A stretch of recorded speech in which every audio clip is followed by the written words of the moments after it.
Hello everyone, I'm Liz Moseley, I'm an editor at Tortoise, and a warm welcome to CBI at 10. This is the final instalment in a sort of mini series that we've been doing about the shortages, all different kinds of shortages that are affecting businesses at the moment, in the sort of emerging from hardcore pandemic world that we've been in for the best part of 2 and a bit years. We're joined by a brilliant array of experts today who are going to share with us their particular perspective on skill shortages, how a shortage of the right skills and people can affect business planning, both in the short and the long term, and successful strategies that they have used to mitigate those potential threats. Before we get stuck into the topic for this morning, I'm going to talk to Matthew Percival, who is the Programme Director, Changing Workforce at CBI. Good morning, Matthew. How are you doing? Hi there. Good for making my at 10 debut. It's nice to see you. The other Matthew. It's typically the other Matthew Feld, but it's nice to see you, Matthew. Just before we get into skill shortages, which is obviously a big part of your area of expertise in your role at the CBI, is there anything we need to have our radars on for in the wider context? Typically, we just do a little bit of a setup. One thing just quickly to look out for is tomorrow, where we're expecting to see the government's energy security strategy. Big deal for government because it's about easing reliance on Russian energy at the same time as delivering on net zero, and at the same time as being mindful of the cost of living crisis that's going on at the moment. So expect to see a greater emphasis on solar energy, on offshore wind. Nuclear will be firmly back on the agenda, and we're expecting the Business Secretary to announce the setup of Great British Nuclear. In terms of what the CBI is looking to see announced in that strategy, it's a combination of short-term measures and longer-term responses. And in the short term, we're looking for more support for energy-intensive industries, as well as more financial support for households to deal with the immediate price rises. But that needs to be matched with a long-term strategy that's actually about boosting efficiency, where the cheapest energy is the energy you're not using at all. So a focus on efficiency in the longer term for households. And then the wider longer term business response, well, we're looking to see them accelerating the UK's energy generation capacity. I've said renewables, nuclear, but also making the most of oil and gas assets in the North Sea. And then we're also looking to see progress on the hydrogen economy with an announcement on business models that will make projects viable for investment. And the final thing, we're not expecting to see it tomorrow, but it's a really important part of this mix, which is why I mention it, which is a comprehensive electric vehicle charging infrastructure strategy.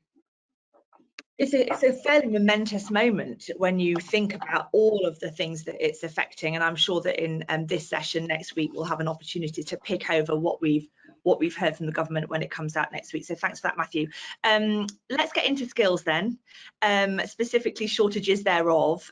Just give us a sense, Matthew, of what you're hearing from members now, because this is something that we have talked about before over certainly the couple of years that I've been working with you on these sessions with the CBI. And just give us a sense of the shortages firms have been facing across sort of different sectors, and some of the things that they've been doing to address these before we get into the specifics of the case studies we've got here with us this morning.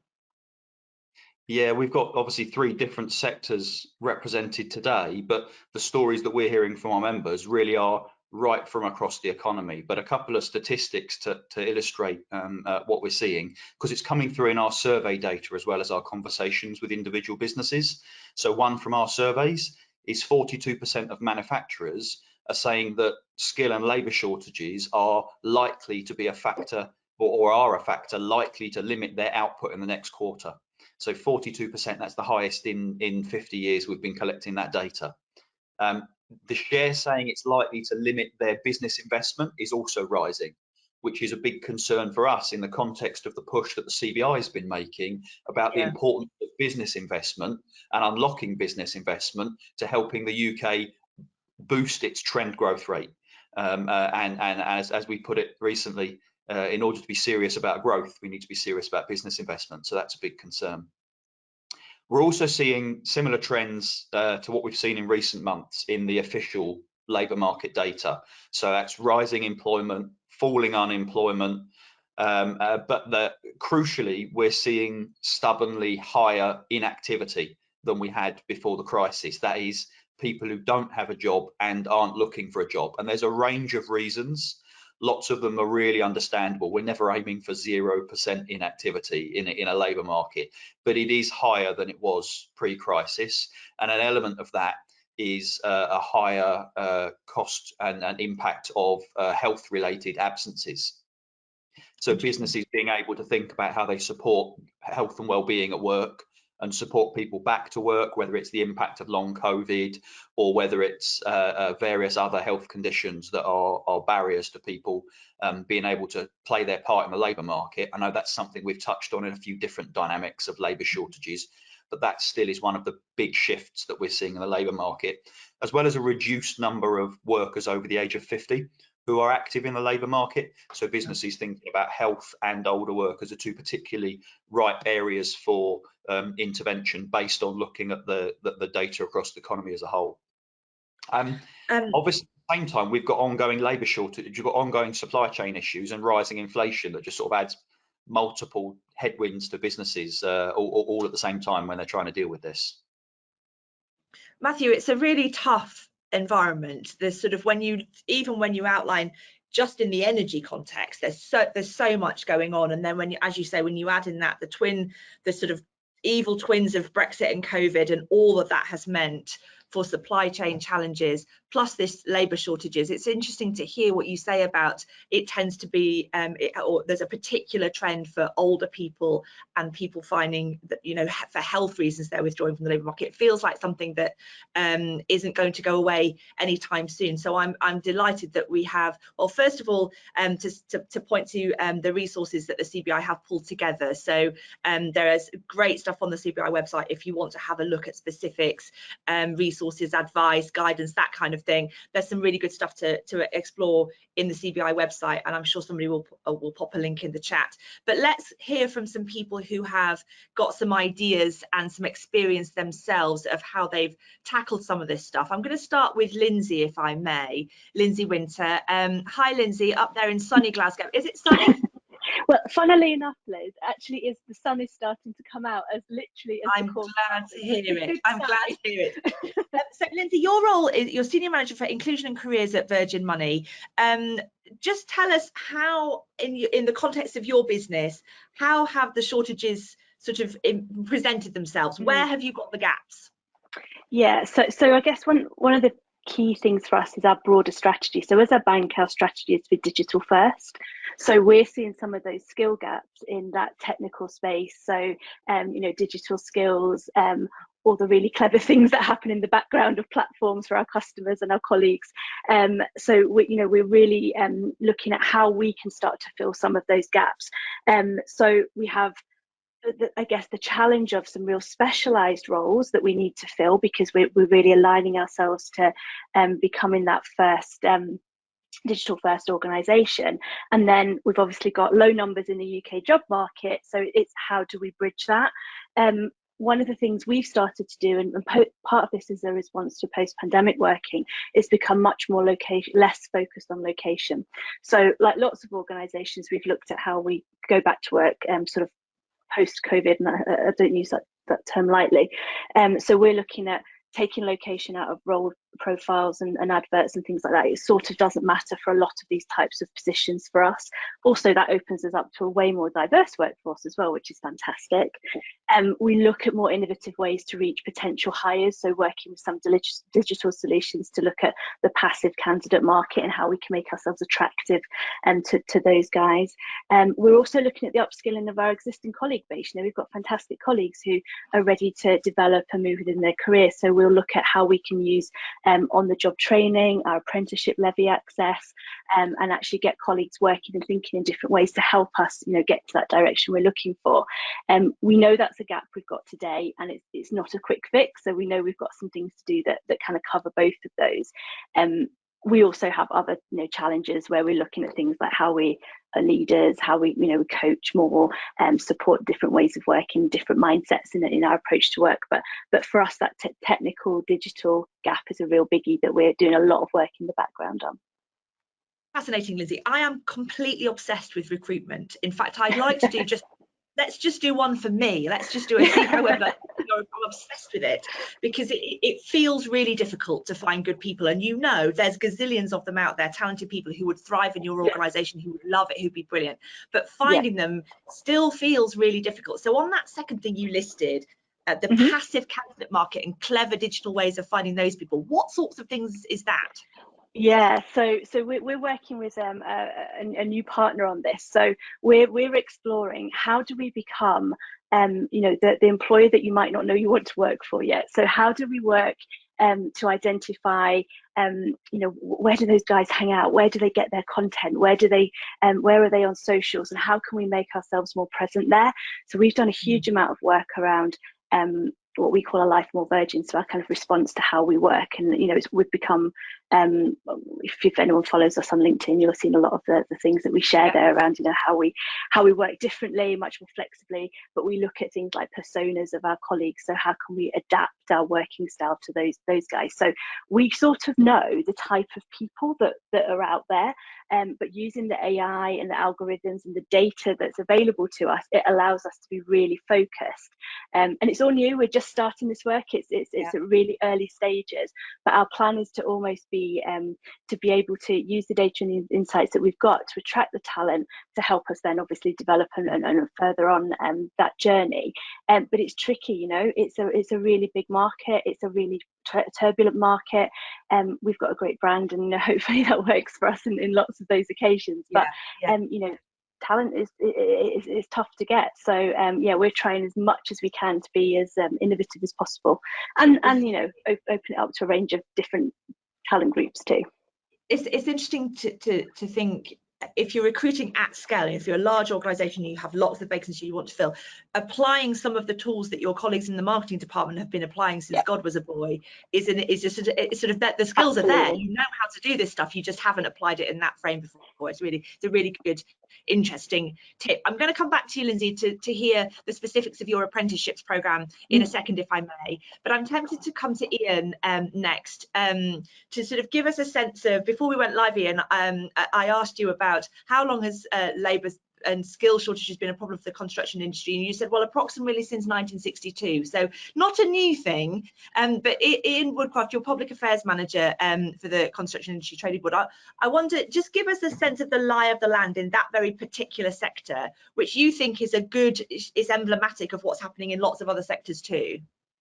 Yeah, thanks, Liz, for that. I mean, the story that Matthew's told is the story that's repeated, I think, and seen in construction itself.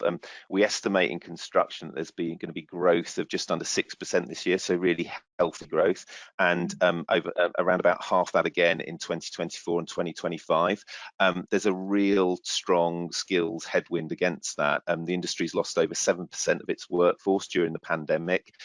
The labour market is really tight, with record numbers of vacancies. There's some 50,000 vacancies in the industry at the moment.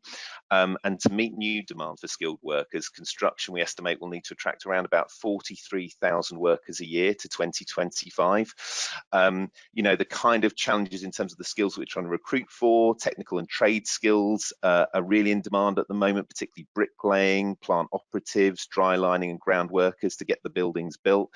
But in addition to that, there's lots of skills demand at the moment for new health and safety requirements and regulatory requirements as well. What is concerning is there isn't too much demand out there at the moment for training in new green products and practices, and also training in things such as IT software. And that highlights a really big mismatch that's emerging between getting the skills that are required now and thinking ahead in terms of what skills will be needed in the future to increase productivity, support digitization, and actually as the industry moves itself towards net zero. Positive news is construction apprenticeship starts, which fell really heavily during the pandemic, are now getting back to pre-pandemic levels.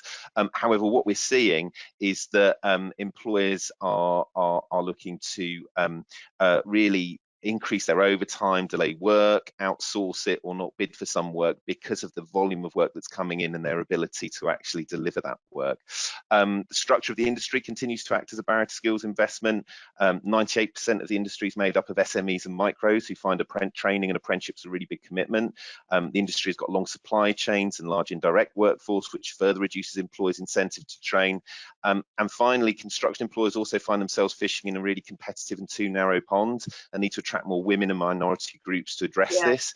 I think to achieve this, the industry really needs to improve mental health and experience of the workforce, and so we're really active in that area as well.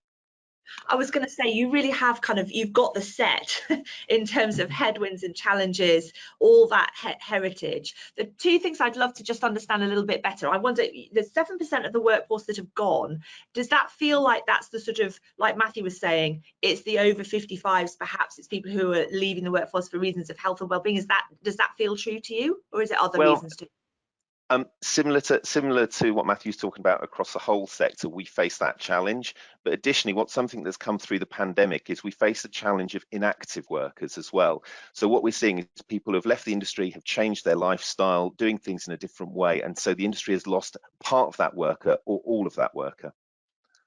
And Ian, the second thing I was going to ask you, which you mentioned towards the end of your response, was this question of diversity. And we've talked about it a lot, and it really matters. But in construction, if I imagine a construction worker, in my mind, I have a white man.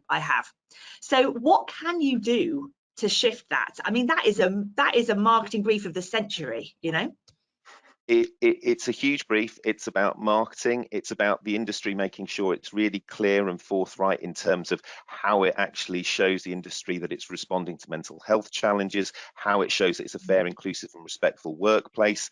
I think another part of it as well is actually, as you say, what is the marketing activity to attract people into it? We know with parents and careers professionals, there's a real perception that academic routes are a route to take rather than necessarily a vocational route. Yeah. What we have in place with the industry that we've developed to address that is something called Go Construct.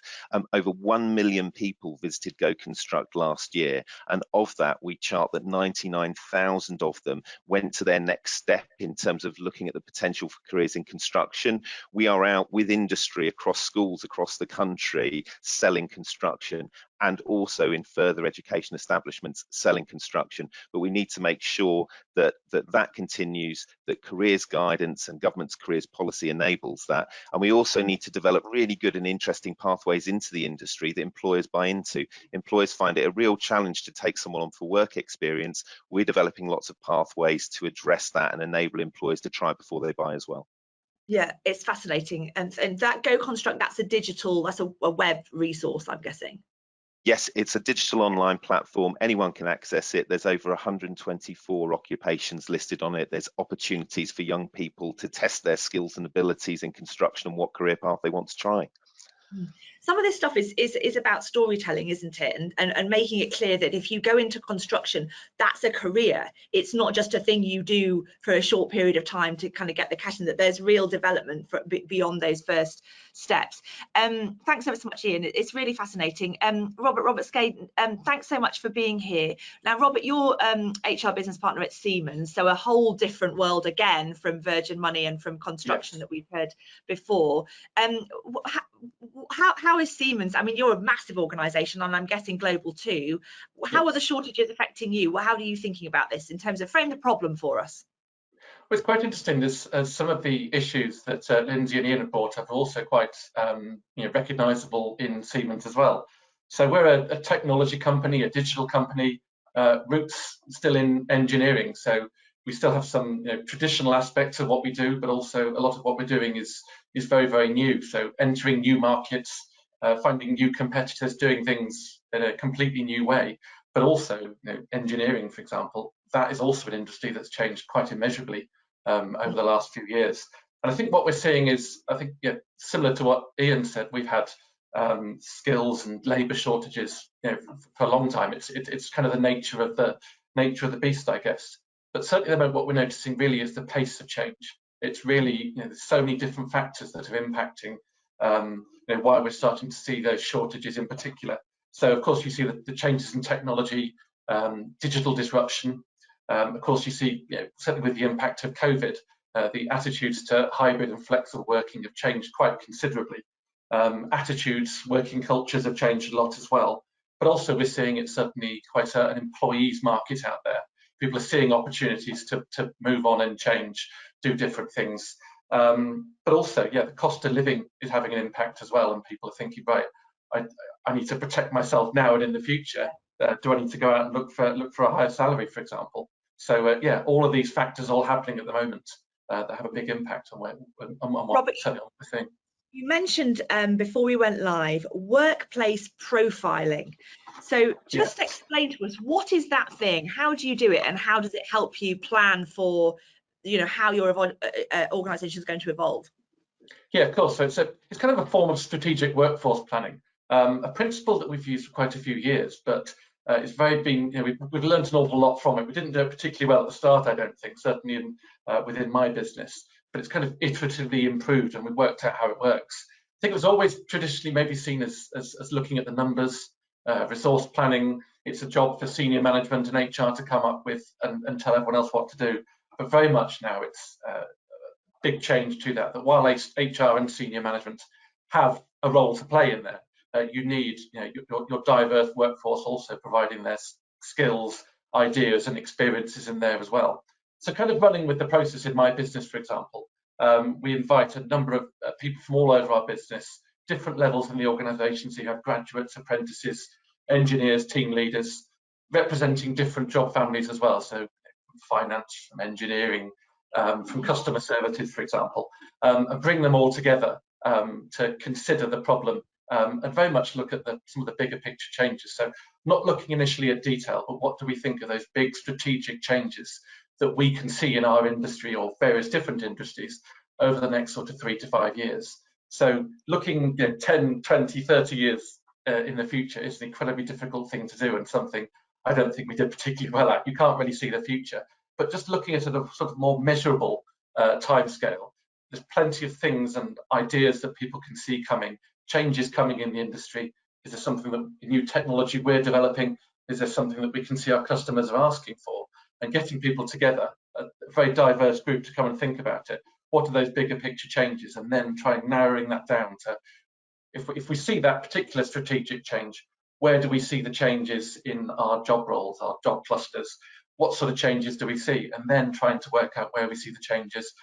What roles do we think we need? What skills do we think we need more of in the future? And sometimes that could you might see that some roles and some skills we need less of in the future. But naturally you see some more new emerging skills and others where we've got a lot, but we need to grow a heck of a lot more in the future. It's interesting. You're sort of saying that you're trying to design the Siemens of 5 and 10 years away, and then build a skills bridge between what have I got now and what am I going to need. And therefore, and I think one of the things, funny enough, we do a lot of work at Tortoise with large global companies in all sorts of sectors, one in particular, oil and gas, and they really are thinking in a similar way, because they've got tens of thousands of employees who are doing jobs that literally won't exist in 5 years' time, and they obviously want to retain, a little bit like Lindsay said, you've got talented people who are committed to the cause, who are saying, well, we're not going to just, don't put me in the bin, show me how I can adapt and become useful in a different way. But it is difficult to do that. It sounds great in theory, but it's hard in practice. What tips have you got for people who might be thinking, how do I pick up, lift and shift a whole bunch of engineers that are working on technology that is going to be obsolete? I think that the output to the workforce planning process can be useful. You also naturally get some key messages cascaded down from senior management, but I think particularly the key is encouraging your employees to trust them to know about what sort of changes they can see, encouraging them to go off and try and find other ways of learning. What sort of skills do I think I need in my role? Or perhaps what sort of other alternatives could I potentially see in the future? I think that's a very, very important thing. So what can we do as an organisation to try and inspire people into thinking, okay, what sort of changes can I see? What sort of things do I need to work and develop in? So you can hear messages from all kinds of different places, but doing things to try and inspire people and to into what sort of things they can do in the future is particularly important. So you can get things like lunch and learn, tech talks and so on, where people can are always very, very pleased to talk about what they do and what they see the changes coming in the future and what they're doing to try and find new ways of doing things in the future. Those sorts of things are very useful. Coaching is a particularly important skill as well. It's training people to coach their employees is a great way for them to facilitate discussions, to encourage people to come up with their own ideas.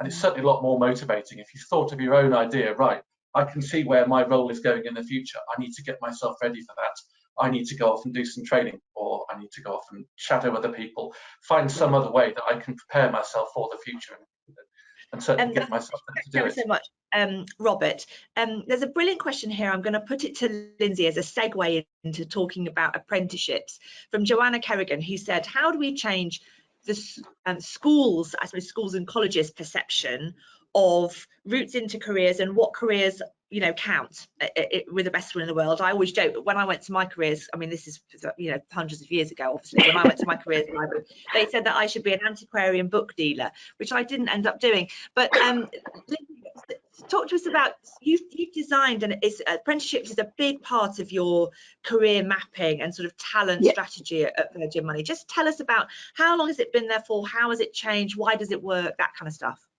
Yes, so we've had apprenticeships in play for a number of years, and we've got a number of colleagues going through them at the moment, from entry level type of qualifications right through to MBAs. So we cover the full spectrum. In terms of how we're doing at the moment, I'll come to the schools question in a second, but in terms of how we're doing it at the moment, so if we think about, I was saying earlier, we're at that digital first future, for our organisation. So everything we want to do is, the first port of call is through a digital method. So for us, it was really understanding, well, what does that mean? What skills do we need that we don't have today, and how do we understand where those gaps are? So we worked really closely with particular business units who are already in that headspace and thinking and are developing the products and designing the customer solution. So we know that long term we need some of those skills. Digital skills is a really broad term, and it covers all sorts of weird and wonderful job titles that some of us will have heard of and some of us won't. So we work really closely with those guys just to understand what is it we actually need. And what we landed on is a cohort of graduate apprenticeships that we'll be bringing into our business in the next couple of months. There'll be about 12, 13 of them who will get a degree at the end of it. So it's a long-term piece of work. This isn't a quick fix for us. And they'll rotate through those key business units. So a little bit like your traditional grad program where every 6 months you move around, but they'll be working probably in agile methodologies, because a lot of our work is done in that way. And they'll move through the business, learning and obviously working for us. So they'll all get a permanent opportunity, and you develop your career and you learn.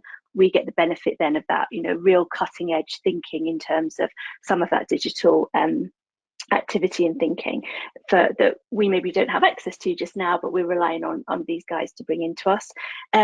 At the end of their degree program, they'll choose a specialism, and we'll secure a role for them that will then allow them to progress within that.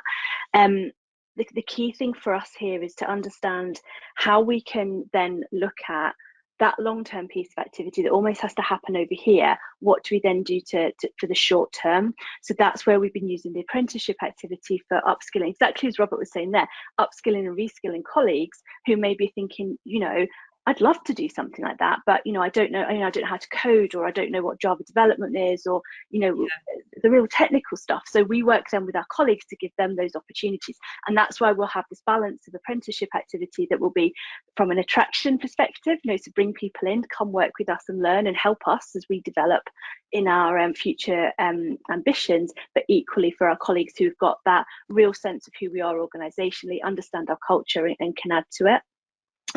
So that's how we've kind of built the program and how we've been working, and we're really excited about the next cohort, because I think it's going to be real sort of the first time we've moved into some of these areas that we've not looked at before.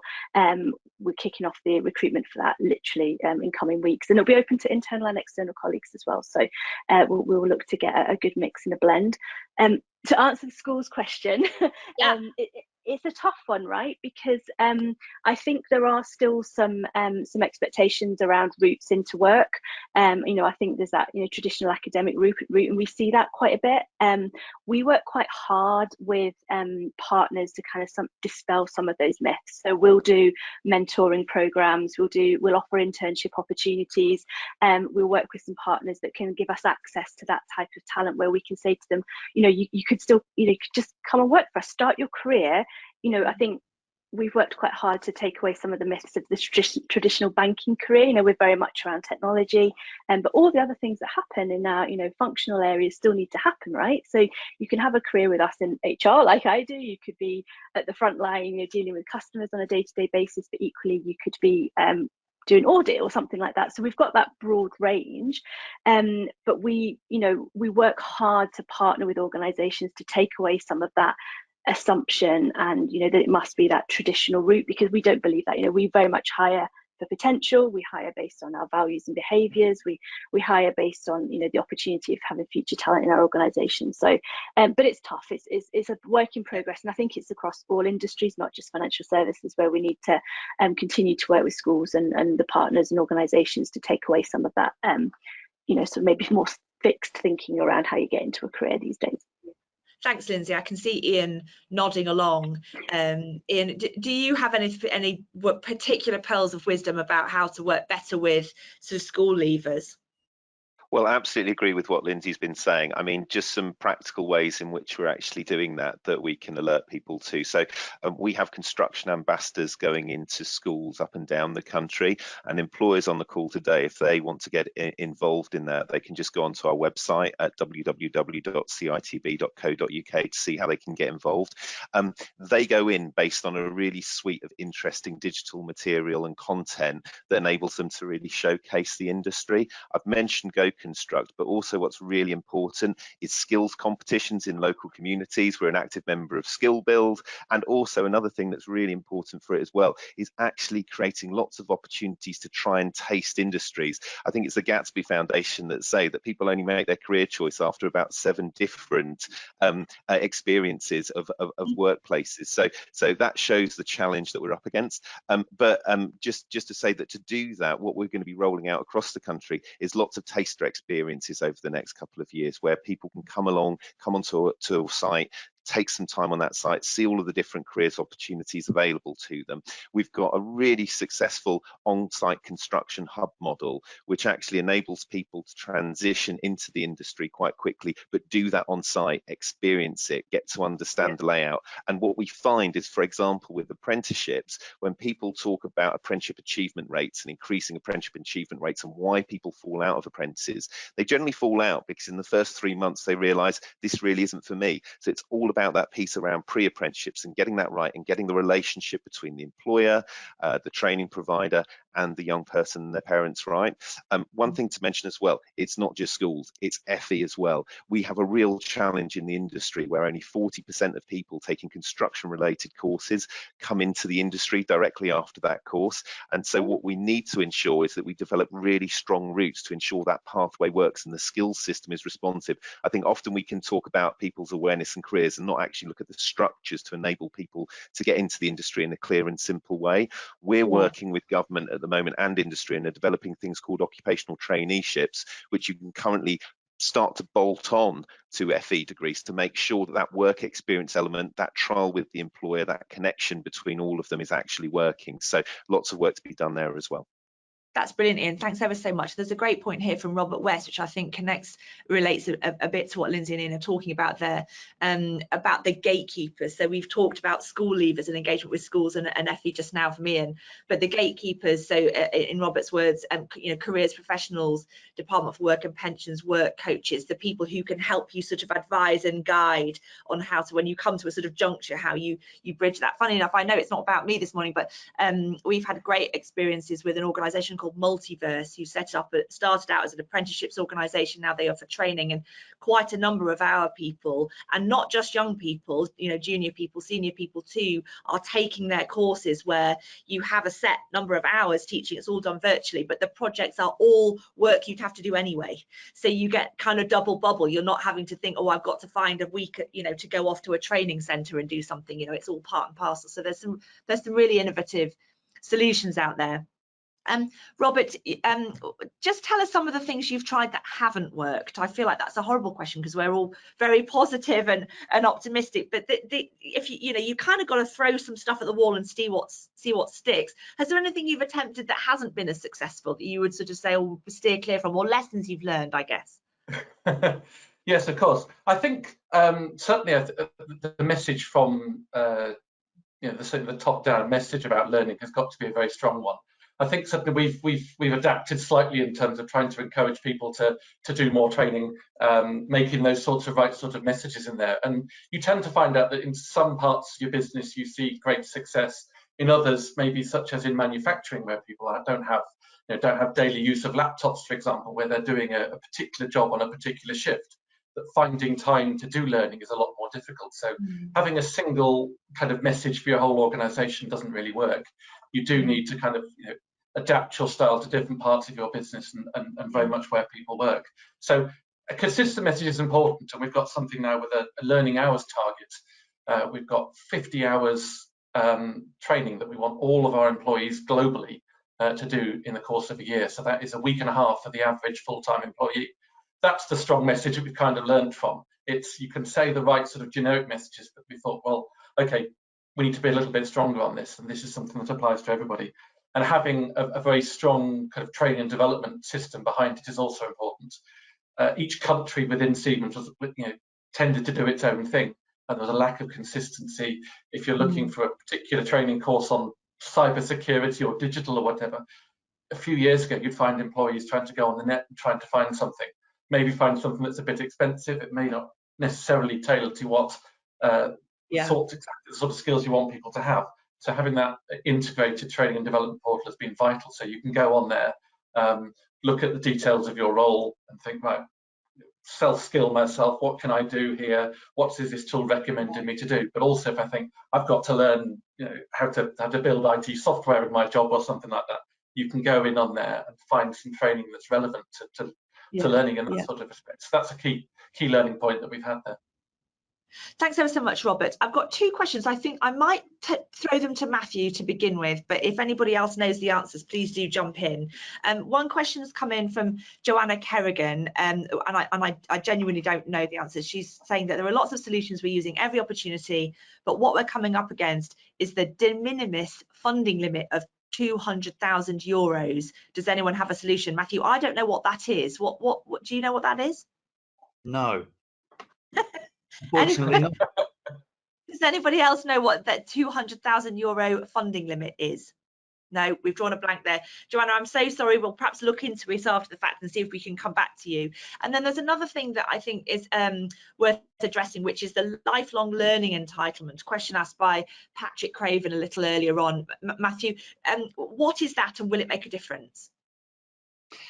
So what it is this is government trying to extend the system we are more familiar with around student loans for university degrees, and actually say, well, how do you extend that into technical education and so that you get an equivalent of what would be roughly 4 years worth of study if you were doing full-time post-18 education. But the idea is that you don't have to do it all at once at one point in your life. You can be studying modules, learning over time. Maybe you only need one module to be able to switch a career to a different sector, or maybe you just need to refresh and top up one particular skill at a time rather than do a whole 3-year course or something. So the idea is a lot more agile and flexible, and it looks quite similar to the student loans system that we know and are more familiar with for university degrees. But it's just being started now. There's a public consultation on it, and the government hopes to have it set up by 2025. So my next stop after this webinar is actually a member meeting, taking member feedback on the lifelong loan entitlement. So if anyone's watching, and there's still spots in tomorrow's session if you want to sign up and tell us what you think about it. So the idea is it's government money effectively that the individual applies for and borrows themselves, or does the company and employer borrow it on their behalf?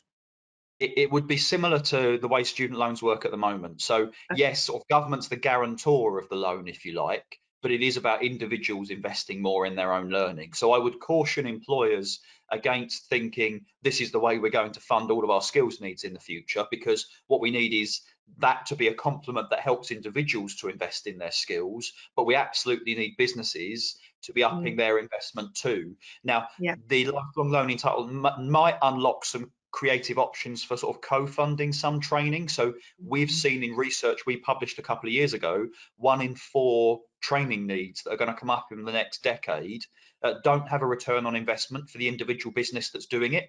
But maybe if the learner could co-fund a small component of it, and maybe the business, because the business are often worried, what happens if I train someone and they leave? Well, maybe if the business is offering to pay off the cost of the course, depending on how long you stay with them, you might create that bit more of a market and unlock some more training that wouldn't have otherwise happened. But I think we do need to focus on making sure the lifelong loan entitlement is not about shifting the cost of training that businesses pay for at the moment, so individuals pay for it in the future. But it could be a mechanism for unlocking some more investment, and hopefully some more investment from businesses too. That's great. Thanks ever so much, Matthew. And we'll look forward. I'm sure there'll be another session on that specifically. There's the old adage, of course, isn't there? The business says, what if I train them and they leave? And then somebody else says, what if you don't train them and they stay? That's always a classic for the thing. We're in our last couple of minutes. I'd just like to go quickly back to our 3 brilliant experts this morning to get one piece of advice for people who are watching and are thinking, I know I haven't got the skills in the business that I need. Maybe they're thinking I need to change the skills of my existing staff. Maybe they're thinking I need to bring people in who have different skills. What would be a really useful tip of how to start this journey and make the best progress fastest? Robert, you go first. I'm trying to think of one. I can maybe think of 2, I guess. Involve your workforce. Consider the diversity of your organisation and working out what to do, and don't overcomplicate it. There's lots of different ways that you can train and develop with your staff. Buy new people, build the skills, borrow people from other parts of your organisation. There's lots of different ways to do it. Brilliant. Thanks, Robert. Ian? Once you've done what Robert said, there's lots of funding available for you. It's hard to understand, but don't give up. Matthew mentioned a lifelong learning loan. In addition to that, within just the National Skills Fund, there's also skills boot camps that you can access. In addition to that, there's the free level 3 adult offer. It's out there. It's not well connected, but it is out there. Great tip. Thanks, Ian. And Lindsay? Absolutely agree with what both of the guys have said. I think for me, it would be remember that some things will be shorter term and some things will be longer term. So you might need to look at how you plan what your approach is going to be. So it could be upskilling current colleagues and then looking at, using something like the apprenticeship levy for a longer term plan that maybe is 3, 4, 5 years away. So try and get the balance right on both of those things. That's fantastic. Thanks ever so much. And like I said at the beginning, there are some good resources on the CBI website collected together, funding sources and advice and things like that. So that's a good first port of call if you're thinking about putting a bit of a plan in place. Thank you very much to our brilliant experts this morning, Robert, Ian and Lindsay, and of course to Matthew Percival from the CBI. I've really enjoyed it. I feel energized and optimistic and feel like I'm going to go and get myself some new skills. As I always say, please go put the kettle on, have a cup of tea before you dive back into your emails, and whether it's dull and dingy and rainy like it is here in London or glorious sunshine like up in Glasgow, have a great rest of Wednesday. Thanks very much, everybody. Bye-bye.